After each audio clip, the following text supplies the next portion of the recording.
Assalamu alaikum. I'm going to be talking in English, I'm sorry.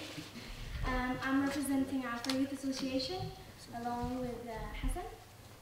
For those of you who've never heard of us, we are a group of young people from countries all over the world, and we believe that it's time for our generation to get involved in the betterment of our people, both back home and in the diaspora. Since last Afar Forum, we've learned the hard way that getting our people active is the toughest thing in the world, but we've been very pleased with the overwhelming support that we've met. Last time I was here, I mentioned that Afar Youth Association is meant for the youth, and that the youth should be able to define it.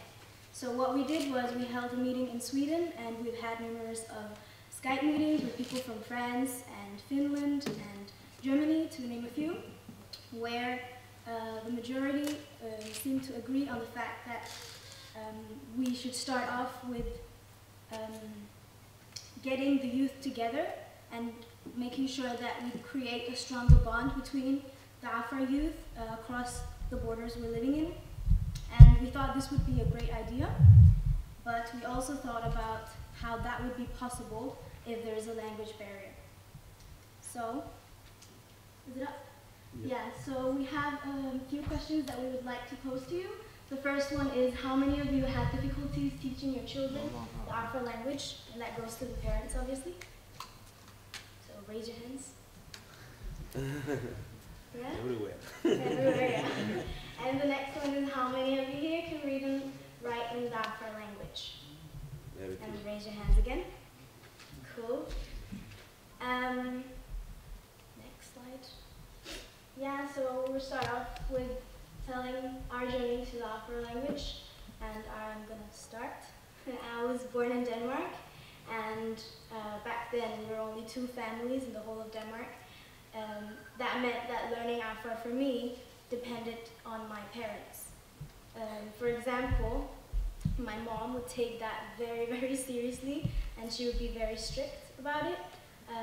Like I would, for example, come home from school and knock on the door, she would open it, I would walk in, and I would be telling her stories in Danish about my day.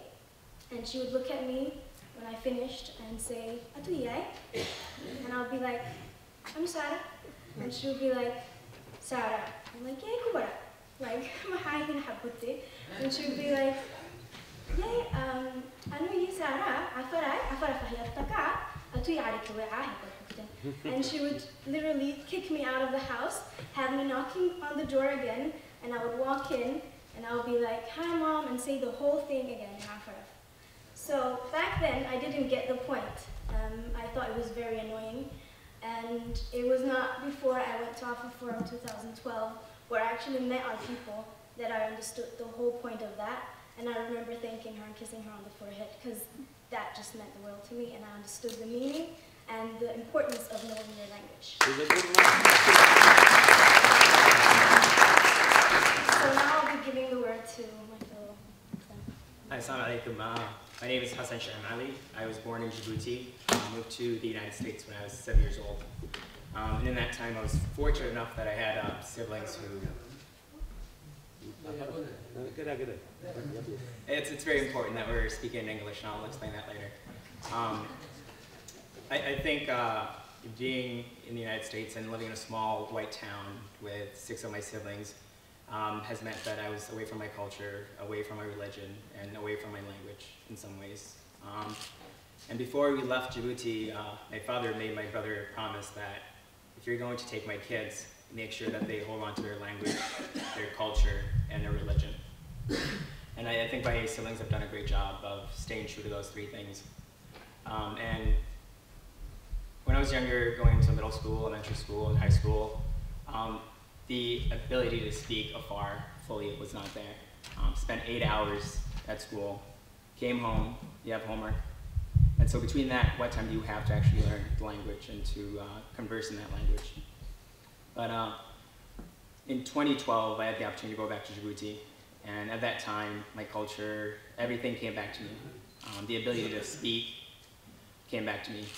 And so after that summer, I came here for the 2012 Afar conference. And I was one of those people who came here and said, what is this conference? What are we doing here? Are we really accomplishing anything?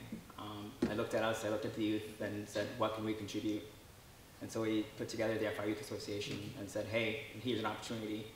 Yeah, I'll go ahead and speak to that. But I think for me, coming to that conference and going back to Djibouti has instilled in me the need to learn my language, to read in it, to write in it. And there's a Afar dictionary that costs $200. I bought the Afar English translation and English Afar translation and spent my weekends at the library self-teaching. That has kind of been my journey. And right now, I think we're both confident enough one-on-one to speak in Afar, but obviously not to this wide group. So, as you saw in the first slide, Rita Mae Brown once said, language is the roadmap of culture. It tells you where its people come from and where they're going. And that is very important. Today, there's about 7,000 languages spoken globally. And of those 7,000, every 14 days, a language dies. That's very important. We live in a world that's over 7 billion people, and native Afar speakers sit at 3.5 million people. When you actually look at the global, that's not a lot, you know? And you take into account the global Afar diaspora, and with each generation that comes, there's less and less tied to the language, the culture, and in some ways, the religion. And so, what is lost when we can't carry on that language? When our kids who are born here can't speak Afar, what is lost? Our language, our culture, Adai. And so there are many reasons why languages die. It's political, economical, and cultural. Speakers of minority languages may, for example, decide that it's better to teach their children languages that have closer ties to economic success and educational success.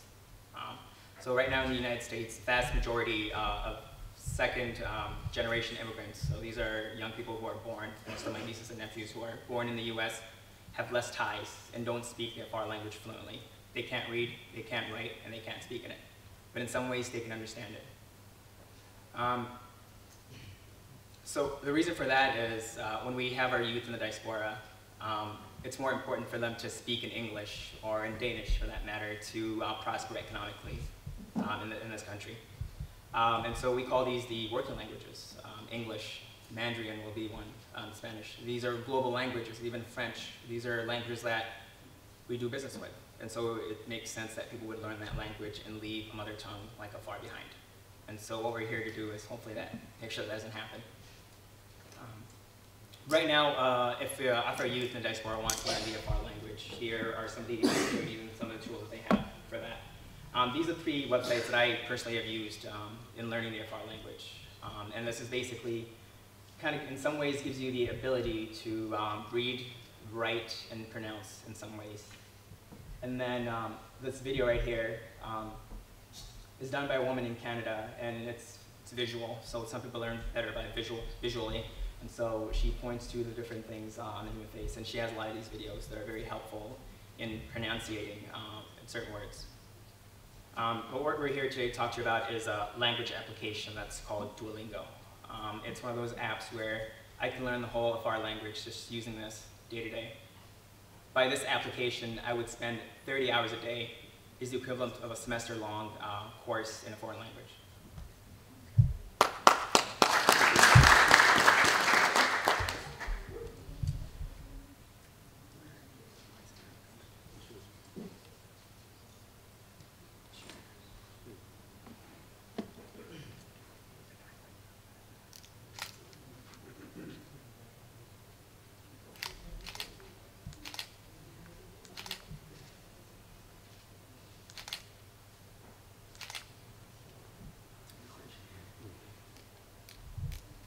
Everybody agrees, Duolingo is a great way to learn a language. It's addictive because languages are split into bite-sized skills that feel like games. You lose a life when you get something wrong, and you earn points when you complete a lesson. Duolingo teaches you to read, write, listen, and speak, and it's extremely effective.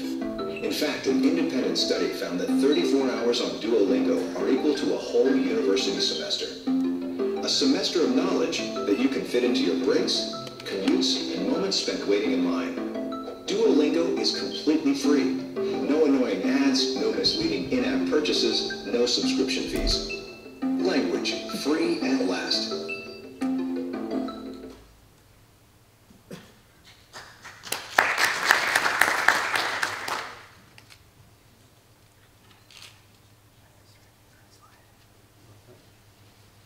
All right, so what is Duolingo?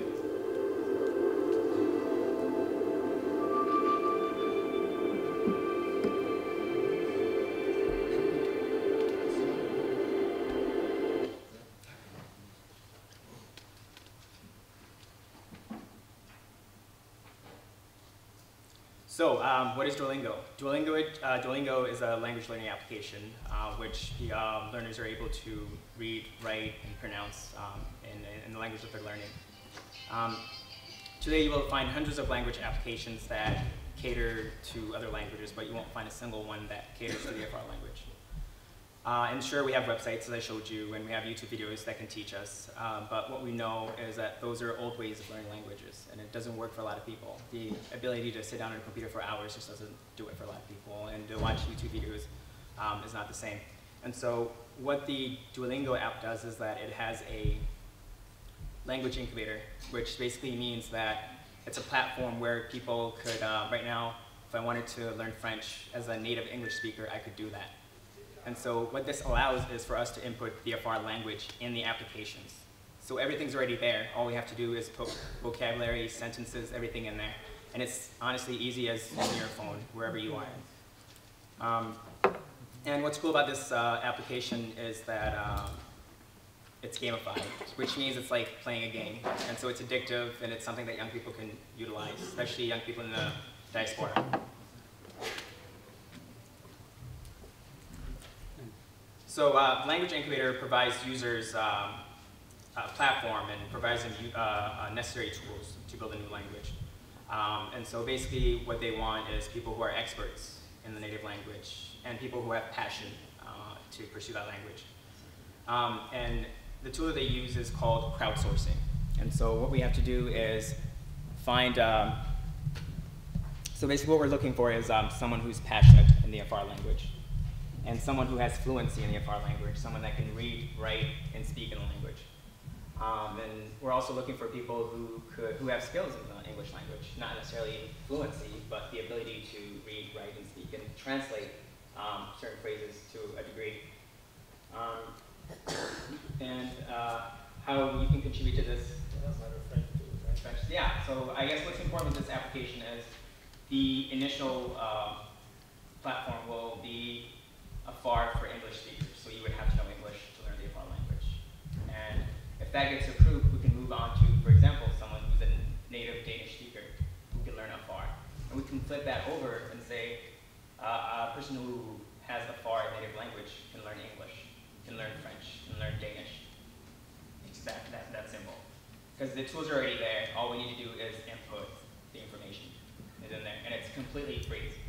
And so on our end, we know that this application is here, that it's free, but Sarah and myself we're not very fluent in the Afar language, and we can read and write and speak to a certain degree, but we also know that there's difference in the language of the Afar people in Djibouti, in Ethiopia, and Eritrea. And so we are looking for variations in that, in pronunciations and certain phrases. Obviously certain dialects. And so what you can do to help us out is, first, if you have anyone that knows the Afar language fluently, who can speak, read, and write in it, who also is fluent in English. So this could be 3 to 5 people from different parts of the country, and we would spend 3 to 4 months putting that information into the application. And from there, it goes into a phase called beta phase, which is the second phase, which allows us to pick the people that we're going to use to test the application. And so we get a list of people and send that out. You would try that, and so we'd send it to people in Djibouti, Canada, Ethiopia, and get them to correct certain things that are wrong, or certain words that are wrong. And then the final phase is when it gets put out for the masses. And so the importance of this application is that there are thousands and thousands. There are 7,000 languages on the world, and there's thousands of people who are vying to get their language on this application. And I think what's unique to the Afar community is that we are a community that's struggling. We are a community that's struggling in more than one way. And so for us, the ability to come to a common ground on this, because everyone has a child, everyone in the diaspora has a child who is probably struggling, and you're struggling with teaching them how to do this. And so her brother, for example, plays video games. Leila's sister also uses this application, Duolingo. My niece and nephew in the United States use it to learn French, Spanish, why not Afar? And why not vice versa? But yeah, I guess that's our presentation. But if you guys could contribute in two ways, to be a contributor and to be a beta user.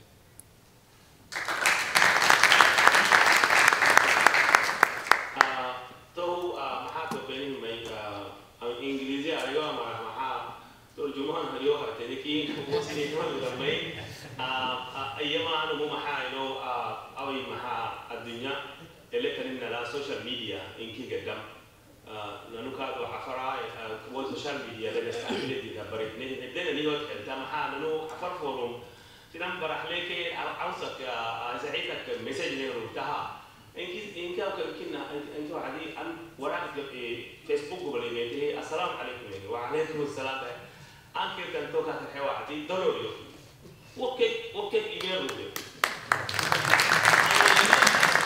كتبتي هذه كتبتي سوشيال ميديا أصلا الدنيا وقتي كتها توتيا لو هاي سن دعوانا ما على القطع برسمين فنكين أو كان وقتي بكينا بريتوين ناي تاريخ كان وقت اللي راح إلى أفرق إنه حتى لو نجنكي عفري أنا لغة سجيه أنا ما بكر راعي هو سجيه ما volunteer تنكي نلوك تامي تاي إنه كاي مجا حق تارجيني أكاديمي أنا كسين اللوك تامي تاي أنا تامي تاي ويا ما ينكي قالوا كيا باي سينك تلفون سينك بيا إيميل سينك بيا ولا لقيت اللوك تامي تلو